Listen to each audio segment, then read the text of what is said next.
Hello everyone, this is Anna Kaushik and today we will discuss about the capsule number 15. ये जो question था, ये question recently आपको दिसंबर 2019 में ही पूछा हुआ है और ये जो मैंने क्वेश्चन दिया है मैंने उसी में से दिया है जो हम पढ़ रहे थे। हम क्या पढ़ रहे थे लास्ट लेडन सीरीज में? हम पढ़ रहे थे प्रोटेक्टिंग ग्रुप्स पढ़ रहे थे, तो उसी में से मैंने आपको क्वेश्चन दिया है। अगर आप यहाँ पे देखोगे तो यहाँ पे OMe, ट्राइब्यूटॉक्साइड ईथर एंड CBZ ये सब क्या है यहाँ पे प्रोटेक्टिंग ग्रुप्स है। सभी ग्रुप्स किसी ना किसी को प्रोटेक्ट कर रहे हैं। और मैंने आपको जब पढ़ाते टाइम बताया था कि प्रोटेक्टिंग ग्रुप्स ऐसा टॉपिक है जो आपको डायरेक्ट भी पूछ सकता है, जो आपको किसी रिएक्शन में भी पूछ सकता है। ये एक कंपलसरी चीज है जो आपको ऑर्गेनिक सिंथेसिस में आनी ही चाहिए और ज्यादा हार्ड नहीं है। 8-9 इम्पॉर्टेंट है जो आपको सिर्फ उंगलियों पे याद होना चाहिए कि हाँ इसका प्रोटेक्शन कैसे होगा, इसका डी प्रोटेक्शन कैसे होगा, तो बहुत इजी हो जाता है। इस क्वेश्चन के बाद में मैं आपको 2-3 क्वेश्चन और करवाऊंगी जो इसी पैटर्न के हैं और प्रीवियस सेशन में भी पूछे गए हैं, तो उससे आपको ये श्योर हो जाएगा कि हाँ protecting groups are very important. और अगर आपने वो वीडियो अभी तक नहीं देखा है तो यहाँ पे आपको उसका लिंक मिल जाएगा, जाके चेकआउट कर लेना। पहले हम इसको सॉल्व करते हैं। अगर आप इसको सॉल्व करेंगे तो यहाँ पे देखो आपने एक वीक एसिड को यूज किया है। कैसा एसिड यूज किया है? Weak acid. It's an weak acid.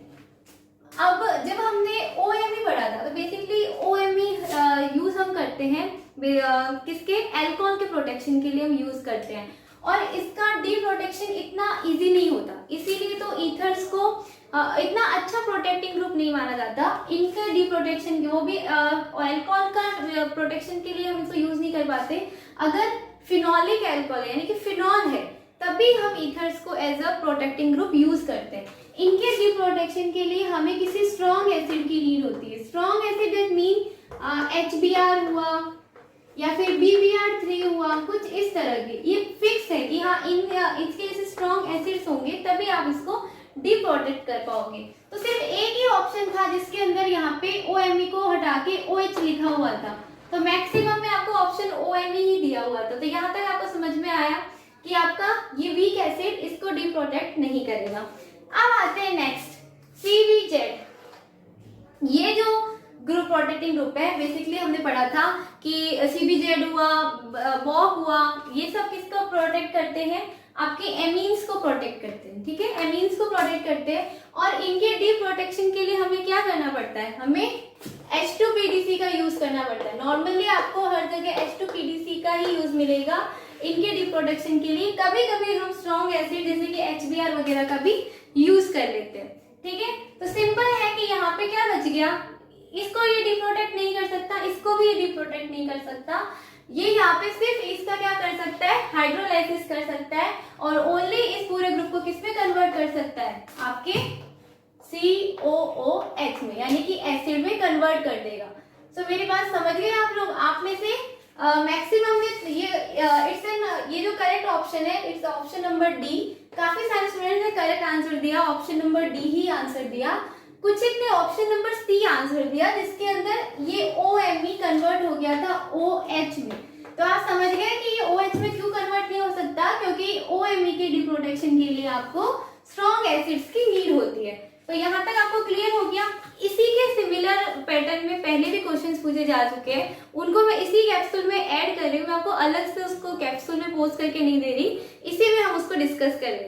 Okay, अब देखो सिमिलर सेकंड एग्जांपल देखते हैं। ये क्वेश्चन आया था जून 2016 में। जून 2016 में पूछा था। सेम अभी अपन ने जैसा देखा उसी तरह का दिख रहा है, बस रिएजेंट हमने यहाँ पे क्या यूज किया है? H2PDC यूज किया है। सो बहुत इजी है, आपको सिर्फ प्रोटेक्टिंग ग्रुप पता होना चाहिए, उसका डी प्रोटेक्शन पता होना चाहिए। तो H2PDC बेसिकली किसके लिए डी प्रोटेक्शन, किसको डी प्रोटेक्ट करते हैं? तो एक तो हमने यहाँ पे पढ़ा था कि CBZ को ये डी प्रोटेक्ट करते हैं। और अगर आपने वो वीडियो देखा है प्रोटेक्टिंग ग्रुप या फिर पढ़े हैं तो आपको पता होगा कि जो BN ग्रुप होता है उसको भी ये क्या करता है? हम क्या कर सकते हैं? डी प्रोटेक्ट कर सकते हैं। बट जो BOC रिएजेंट होता है, जो प्रोटेक्टिंग ग्रुप होता है, जो BOC होता है, उसके लिए हम H2PDC यूज नहीं करते, उसके लिए हम नॉर्मल कोई भी एसिड यूज कर लेते हैं और फिर उसका BOC का डी प्रोटेक्शन हो जाता है। तो ये इंपॉर्टेंट चीज थी कि H2PDC से BOC का डी प्रोटेक्शन नहीं हो सकता। सो जब ये रिएक्शन यहाँ पे पॉसिबल होगी तो यहाँ पे क्या मिलेगा हमें नॉर्मली प्रोडक्ट में, यहाँ पे मिलेगा NH2 और यहाँ पे हमें मिलेगा OH यानी कि COOH। तो ये हमारा होगा फाइनल आंसर। तो बहुत सिंपल है, प्रोटेक्टिंग ग्रुप से आपको कहीं ना कहीं क्वेश्चन मिल जाएगा, रिएक्शन के अंदर भी मिल जाएगा और सीधा आपको सिर्फ बहुत इजी है, 1-2 सेकंड का काम है अगर इस तरह के क्वेश्चंस को सॉल्व करना। Okay, now see the next question. Next question जून 2012 में पूछा था। इसमें आपको पूछा था कि इन चारों में से कौन सा ऐसा प्रोटेक्टिंग ग्रुप है जो एमीन देता है यानी RNH2 फॉर्म करेगा आफ्टर रिएक्टिंग विद H2PDC। तो यहाँ पे अगर आप देखोगे तो थोड़ा सा क्वेश्चन को घुमाने के लिए कुछ नहीं किया है, जो आपके प्रोटेक्टिंग ग्रुप्स के नेम थे उनको उनके पूरे स्ट्रक्चर को आपको बताया है। तो इसके लिए बहुत इंपॉर्टेंट है कि आपको अपने प्रोटेक्टिंग ग्रुप की स्ट्रक्चर और थोड़ा मैकेनिज्म पता होना चाहिए। जस्ट इतना सा है। ये जो पूरा ग्रुप है इसको अगर आप जानते हो, पढ़ा है अपन ने, तो ये कौन सा है? FMOC। ठीक है, इसके डिप्रोटेक्शन के लिए हम क्या यूज करते हैं? हम यूज करते हैं बेस। इसके लिए हम क्या यूज करते हैं? बेस। तो ये ऑप्शन क्या हो गया आपका? इनकरेक्ट हो गया। डिप्रोटेक्टिंग मीनिंग कि आपको ये बॉन्ड को ब्रेक करना है और यहाँ पे NH2 फॉर्म करना है। अब मेरी बात ध्यान से देखो, यहाँ पे ये क्या है? क्या है ये? कुछ नहीं है, ये हम जो पढ़ते हैं ना बॉक प्रोटेक्टिंग ग्रुप, उसी की फुल फॉर्म है, बॉक की स्ट्रक्चर है। और बॉक को डिप्रोटेक्ट करने के लिए हमें क्या चाहिए होता है? अभी मैंने आपको बताया था कि हम क्या यूज करते हैं? एसिड यूज करते हैं। तो H2PDC इसको भी क्या करेगा? नहीं करेगा। सेकंड देखो, सेकंड क्या है? पहचान गए होंगे अभी तक, ये क्या है? CBZ। तो CBZ अभी हमने पढ़ा था कि CBZ को डिप्रोटेक्ट करने के लिए हम क्या करते हैं? H2PDC का यूज करते हैं। तो which option will be the correct? Option number C is the right option. तो बहुत इजी है, जनरल से अगर आपको 10 मिनट आपने अच्छे से बैठ के पढ़ लिया प्रोटेक्टिंग ग्रुप तो समझ लीजिए कि आपके इस तरह के क्वेश्चंस कभी गलत नहीं होंगे। अब जो ये FMOC है, इससे रिलेटेड भी एक क्वेश्चन पूछा जा चुका है, बहुत सिंपल क्वेश्चन था, उसको भी देखते हैं। ओके, तो जो FMOC से रिलेटेड जो क्वेश्चन आया था वो इस तरह की एक रिएक्शन थी और आपको इस रिएक्शन का पाथवे पूछा था कि कौन से मैकेनिज्म से होता है। इसका आई डोंट रिमेम्बर, E1 था, SN1, SN2 एंड E1CB, इनमें से कौन सा पाथवे यूज होता है? ठीक है, तो इस तरह का क्वेश्चन था। बट अगर आपने प्रोटेक्टिंग ग्रुप्स पढ़े हैं तो आप इसको पहचान जाओगे कि ये क्या है? ये पूरा FMOC है। और FMOC के लिए हम क्या यूज करते हैं डिप्रोटेक्शन के लिए? कोई भी बेस यूज करते हैं। प्रोपाइडिन इज वेरी गुड बेस। तो यहाँ से क्या हो जाएगा? डिप्रोटेक्शन हो जाएगा, CO2 निकला और यहाँ पे आपका NH2 क्या हो गया? रिमूव हो गया और ये आपका FMOC कन्वर्ट हो गया इस ग्रुप में। तो ये रिएक्शन हमने पढ़ी थी जब हम प्रोटेक्टिंग ग्रुप्स पढ़ रहे थे। तो मैंने आपको बताया था कि हम जब बेस यूज करते हैं वो बेस क्या करता है? यहाँ से इस एसिडिक प्रोटोन को क्या कर लेता है? रिमूव कर लेता है। After removal of this proton यहाँ पे क्या आ जाएगा? नेगेटिव चार्ज जनरेट हो जाएगा। ये नेगेटिव चार्ज क्या करेगा? यहाँ पे डबल बॉन्ड बनाएगा और इस पूरे ग्रुप को यहाँ से रिमूव करने पे फोर्स कर देगा। क्यों कर देगा?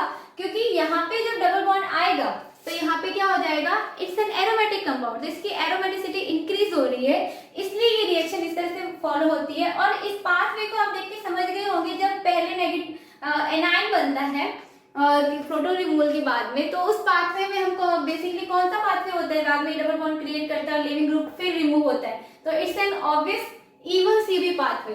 तो बहुत इजी है, आप सीधा भी मैकेनिज्म कर सकते थे अगर आपको ये पता है कि इसमें कन्वर्जन के बाद में क्या बनेगा? एक एरोमेटिक ग्रुप बनेगा। इसलिए यहाँ पे और बेस यूज कर रहे तो ऑब्वियसली कि यहाँ से इस एसिडिक प्रोटोन को रिमूव करेगा। बट अगर आपने प्रोटेक्टिंग ग्रुप पढ़े हैं तो भी आप डायरेक्ट कर सकते हो। ये डायरेक्ट क्लेडन में से एज इट इज उठा के पूछा हुआ क्वेश्चन है। ये क्लेडन के अंदर की ही सारी रिएक्शंस है, एक भी क्वेश्चन ऐसा नहीं है जो कहीं बाहर से आया हुआ है। क्लेडन के अंदर ही ये पूरी रिएक्शन डिस्क्राइब की हुई है और इसको हम पढ़ भी चुके हैं। ओके, सी वन लास्ट एग्जांपल। ये क्वेश्चन भी आपका सेम पेपर में दिसंबर 2012 में सेम पेपर में पूछा गया है। तो देखो, एक ही पेपर में 2 क्वेश्चंस आए, सिमिलर आपके टॉपिक से आए। तो बहुत रेयरली ऐसा होता है कि एक ही टॉपिक से 2 क्वेश्चन आ जाते हैं, बट ऐसा होता है और बहुत सारे क्वेश्चंस मैंने आपको कराए। तो प्रोटेक्टिंग ग्रुप्स तो ऐसा टॉपिक है कि ये आपके लिए बहुत इंपॉर्टेंट है। इस एग्जाम्पल को देखेंगे तो यहाँ पे देखो आपको एक रिएक्शन दी हुई है, ठीक है। प्रोटेक्टिंग ग्रुप्स लगाए हुए 1, 2 एंड 3 और आपको सिर्फ जो प्रोडक्ट मिला है उसमें सिर्फ ये जो आपका एस्टर ग्रुप था इसका यहाँ पे क्या हो गया, डी प्रोटेक्शन हो गया। अब आपको ऑप्शन दिया हुआ है कि इनमें से किसके थ्रू होगा।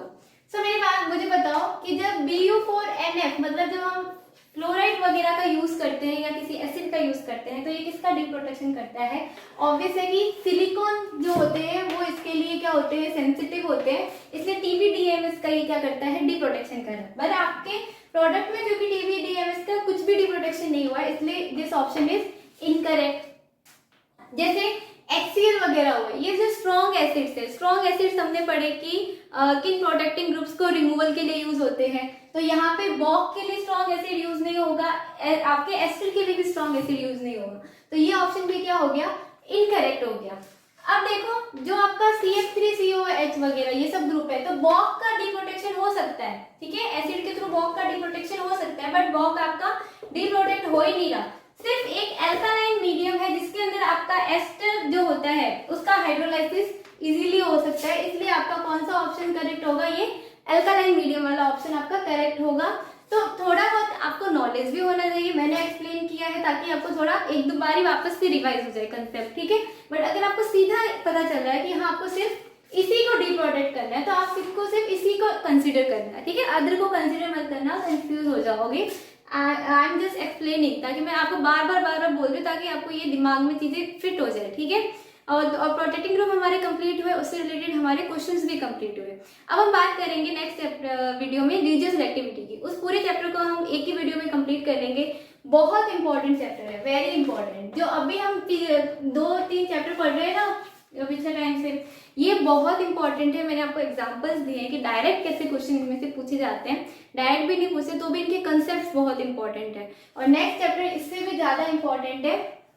तो मैं आपको एक जो रेगुलर स्टूडेंट्स हैं उनको मैं ये एक होमवर्क दे रही हूँ या उनको ये करना ही है। अगर आपको अपनी ऑर्गेनिक को इम्प्रूव करना है, डोंट डू ओवर कॉन्फिडेंस। क्या करोगे, जितने भी अभी तक हमने कीमो सिलेक्टिविटी वाला चैप्टर पढ़ा है, अभी हमने कीमो वाला कंप्लीट कर लिया है, ठीक है। कीमो वाले के जितने भी नोट्स है, मतलब मैंने आपको क्रेडिट से भी पढ़ाया कीमो सिलेक्टिविटी, मैंने आपको अदर रेफरेंस बुक से भी पढ़ाया है, अदर नेट के थ्रू भी पढ़ाया है, बहुत तरह के सोर्सेज से मिला के मैंने आपको कीमो सिलेक्टिविटी को बहुत अच्छे से कंप्लीट कराया है।